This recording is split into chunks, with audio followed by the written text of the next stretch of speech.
Now at 6, how local law enforcement prepares to respond to any mass shooting event. Plus, as gas prices remain high, a local travel expert offers insight as to what summer travel could look like this year. I'm Bronte Sorotsky with those details.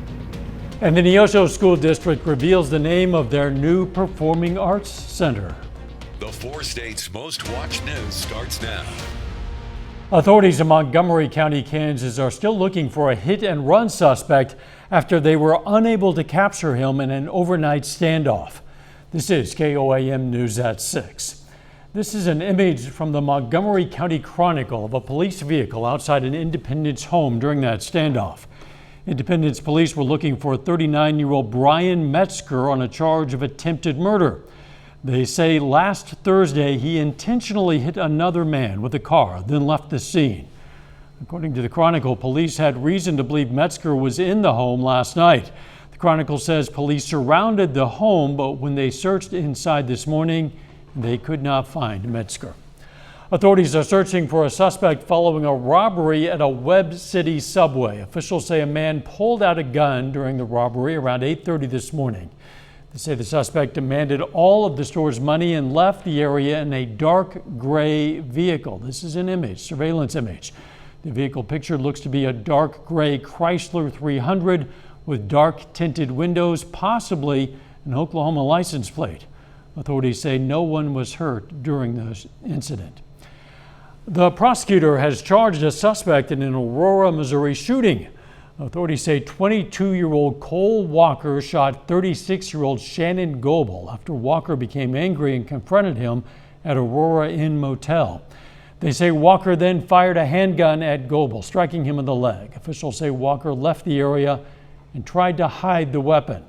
Walker is charged with assault in the first degree or attempt, armed criminal action, unlawful use of a weapon, and tampering with physical evidence. Authorities say this is not a random shooting. The victim and suspect had a previous relationship. Walker has been denied bond. With the recent mass shootings that have occurred across our nation, some questions are being asked about how our local law enforcement would prepare for that event. Well, officials from the Joplin Police Department say they're as proactive as possible when it comes to active shooter threats. They say they also have investigators who look into potential threats. Some officers are also certified specifically to respond to these events. We do take this matter very seriously. We've got policies in place, and we have officers that we send across the country to become certified to respond to active threats. They're certified to teach particular response tactics. You can find out how local school districts are preparing for the possibility of mass shootings on our website, KOAMnewsnow.com. In the aftermath of numerous mass shootings, Democratic lawmakers are negotiating gun reform on Capitol Hill. One of the things they're seeking support for is red flag laws. That's when a gun owner deemed to be at risk to themselves or others can have their firearm taken away by authorities. However, some conservative Senate Republicans seem to be against the proposal, and it could be a stumbling block for negotiators. GOP Senator Josh Hawley of Missouri explained today why he does not support red flag laws.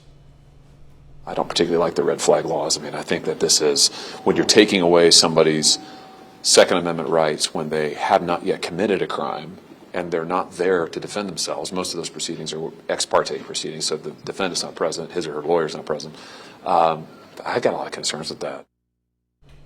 Some lawmakers have expressed optimism that a deal for a narrow, targeted gun reform bill could be reached as soon as the end of this week or next. Let's check in with Doug Heddy for a first look at the weather. Well, of course, we had some more scattered showers, even a few thunderstorms out there during the morning hours, and then we broke out partly sunny skies.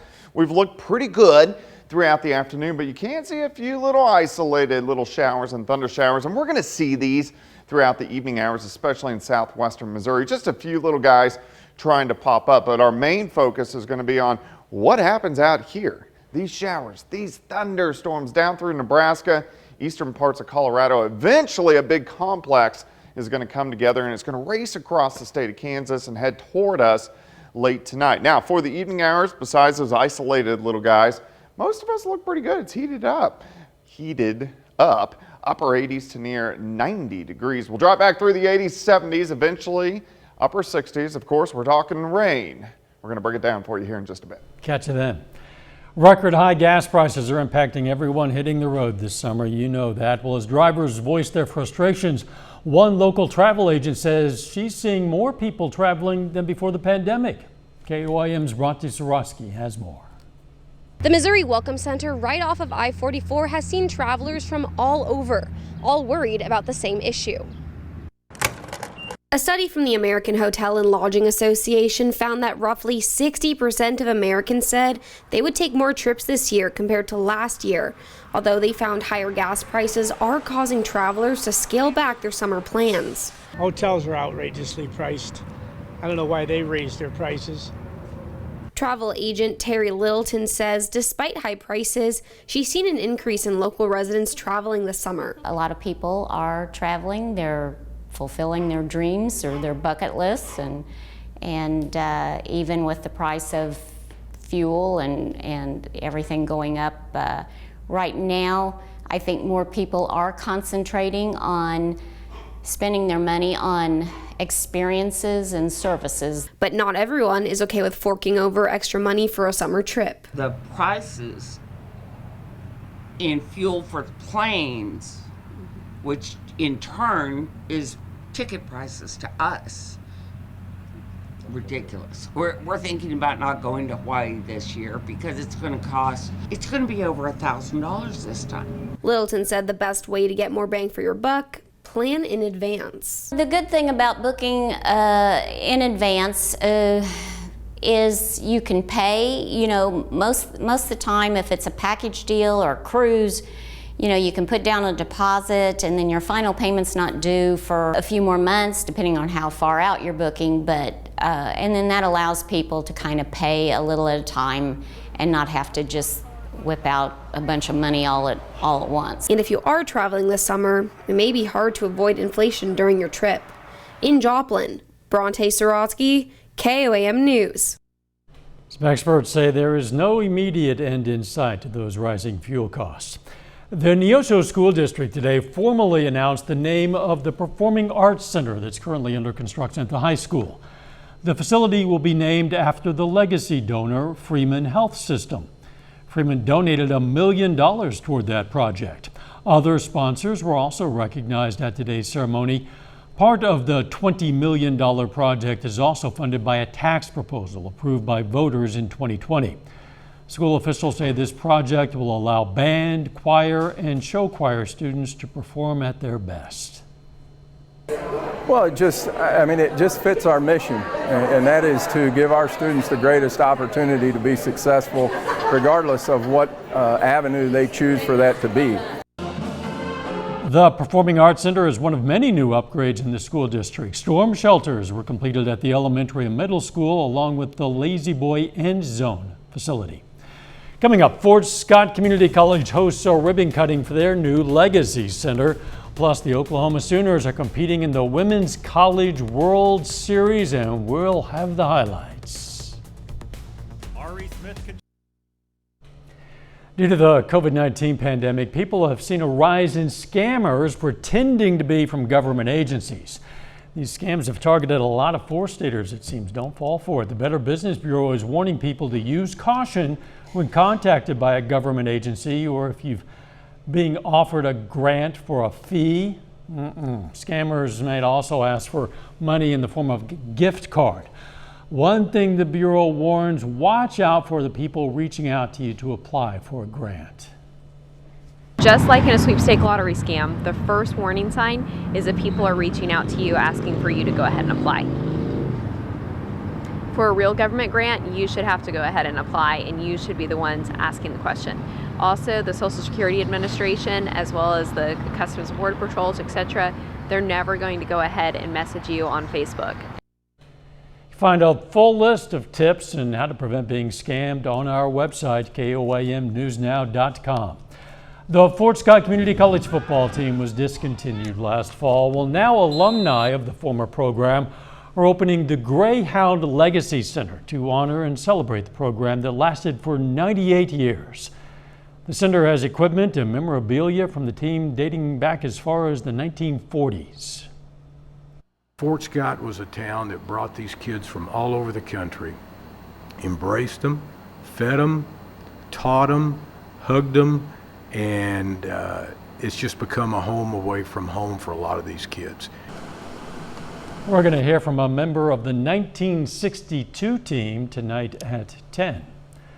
A little bit later, we're going to tell you about the latest awards for a Pitt State track and field athlete. Plus, more thunderstorms are rolling in late tonight. I'll have those details coming up.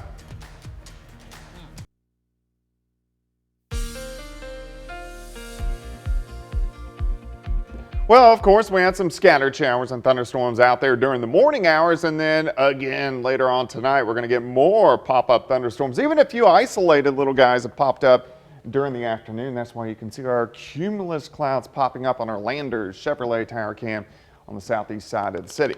All right, due to all the rain, due to the ground being saturated, that's why we got some flash flood watches in effect. Once again on the Kansas side, where you see the brighter greens, these are still flood warnings due to the high creeks and streams across the region. We have had a few isolated little thunderstorms that have popped up southwestern Missouri over the past couple hours, and we can't rule that out. We're going to see a few trying to get going as we go into the evening hours, but most of the action is out toward the west, and that's where we've got to focus our attention later on tonight. It is warm, upper 80s if you want to get outside through the evening hours. It looks fine. It's just a little bit on the muggy side.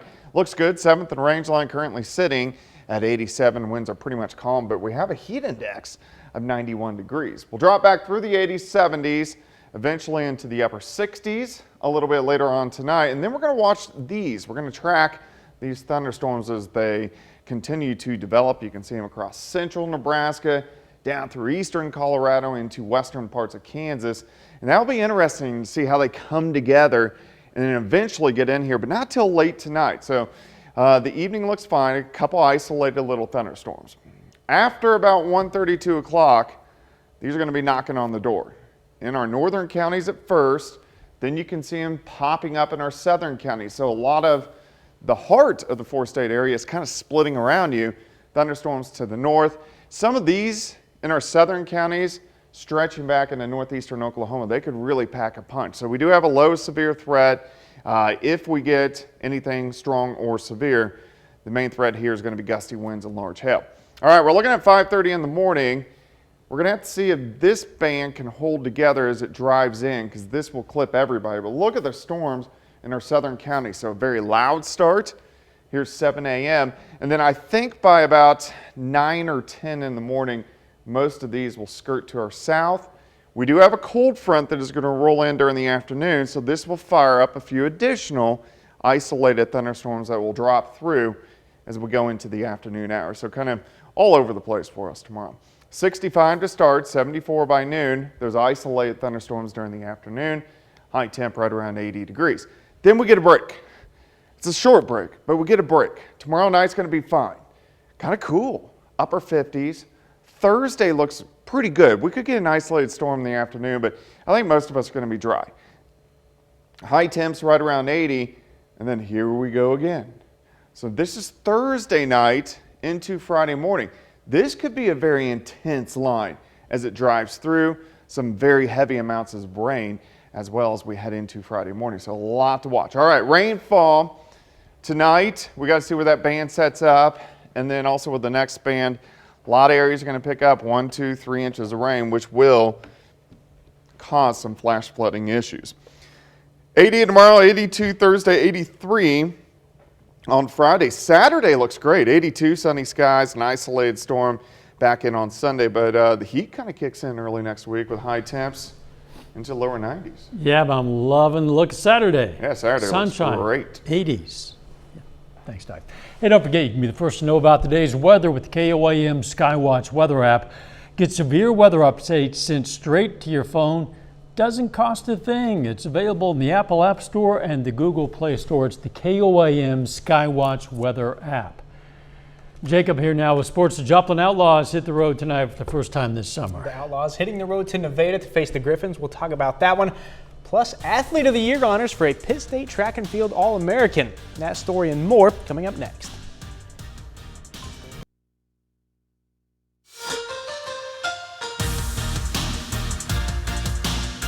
The Joplin Outlaws are 2-2 in their first 4 games of the summer. Now, all 4 of those have been home games for the Outlaws. Now, tonight, Joplin hits the road for the first time this season, facing the Nevada Griffins. Now, this will be the second meeting already between these two teams. Nevada won the season opener 5-4 in Joplin last week. First pitch for this one will be at 7 o'clock. The Oklahoma Sooners are back in the Women's College World Series Championship. Sooners fought off elimination and beat UCLA 15-0 last night to punch their ticket to the finals for the 3rd consecutive season. In those finals, it's a rivalry matchup for the Sooners facing the Texas Longhorns. Game 1 will be tomorrow night at 7:30. Oklahoma, by the way, is trying for its 6th national title in program history. Pittsburgh State's men's track and field team earns 3 awards from the U.S. Track and Field and Cross Country Coaches Association. First up, junior L.J. Kiner has been named the Central Region Outdoor Field Athlete of the Year. Kiner finished top 3 in both the long jump and triple jump at Nationals last week in Michigan. Took 3rd in the long jump with a best mark of 25 feet 4 inches. Then, Kiner finished 2nd in the triple jump at 52 feet even, earning 2 All-America finishes for Pittsburgh State. As for the other 2 awards for Pittsburgh State, they go to coaches. Head coach Kyle Rutledge is the Central Region Coach of the Year, and Jason Crow is the Assistant Coach of the Year. Those guys led the Gorilla Men to their first ever outdoor national championship, which included 2 individual national champs and 13 All-Americans. It means a great deal that your peers actually respect what you do, and the conference respects what we do here, and they did a great job as well. But it means a lot, and it means a lot to our kids that they're doing a great job and they're being respected by other coaches. And like Coach Crow has done a phenomenal job, and so for him to get the accolade, it just means a lot, and we're doing things the right way here, and our peers respect us. The St. Louis Cardinals have won 8 of their last 11 games. That includes taking 3 out of 5 from the rival Chicago Cubs last week. Tonight, the Cards remain on the road, opening a 3-game series against Tampa Bay. That game just getting started with no score in the bottom of the first. We'll have highlights from this one right here tonight at 10. In the American League, the Kansas City Royals, they are struggling. They're actually on pace right now to lose a franchise record 110 games. But they do have a shot to even their 3-game series with Toronto tonight. First pitch for that one will be at 7:10. And that's it for sports. We're back with more news after this. Take time now to honor a local veteran. Grover Peevler served in the U.S. Army in 1943. The Joplin native was awarded the Purple Heart after being shot twice and survived after being held as a prisoner of war. We salute Grover Peevler, a 4-state hero. Here's a look at what's coming up on KOAM News at 9 on Fox 14. We're going to have more on a legacy center honoring the former Fort Scott Community College football program. Plus, we're going to check out a local summer camp for kids battling cancer, and the U.S. Labor Secretary is grilled on Capitol Hill about the administration's response to rising inflation. Those stories, a lot more, of course. It's all coming up tonight on KOAM News at 9 on Fox 14. More rain chances moving in, Doug. Yeah, especially late tonight into tomorrow morning. Some of these storms could be strong, possibly low-grade severe. Also some very heavy amounts of rain, especially northeastern parts of Oklahoma. 80 tomorrow, 82 Thursday. Another big batch moves in Thursday night and Friday morning. Final sports note. Got to give a shout out to Pittsburgh State softball player Keela Griffith. She earned Academic All-America honors today.